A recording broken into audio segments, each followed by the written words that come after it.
Good morning, this is Teresa. I'm just coming on this morning to give you an update. I have been struggling a little bit this weekend. We had a birthday party, somewhat of a birthday party, um, and a family meeting, and of course I struggled with all that. Uh,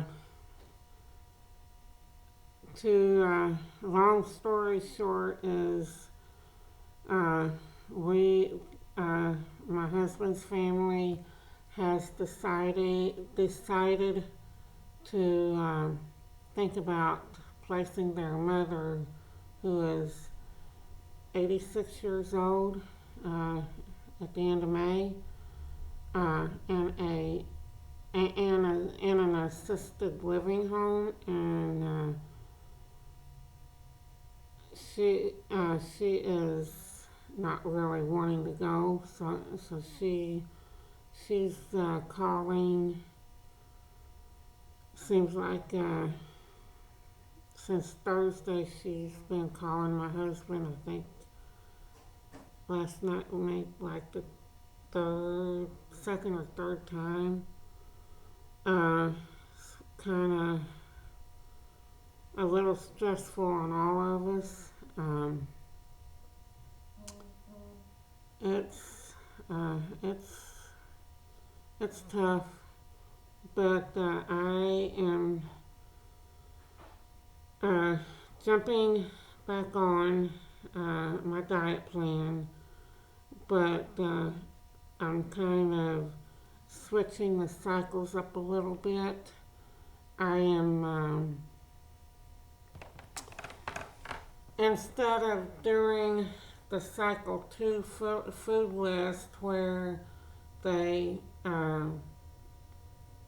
alternate back and forth uh, between days 1 and days 2, I am going to add, I think, one food from the list at a time to see if it affects me in any way, and slowly just add those extra foods back in, uh, because some of the foods that I have been eating is causing problems with water retention, weight gain, inflammation, all that stuff. So I think I've decided to take it slowly instead of just doing the regular cycles. That way I can see what I need to leave out of my diet, or try to leave out of my diet anyway. Uh, but I am trying to get back on the diet and focus on what what I can eat and what I can do. So uh, it's gonna it's gonna be a process of getting these different stress issues straightened out. So I will keep you all updated on what's going on. Until next video, I will see you then. Bye.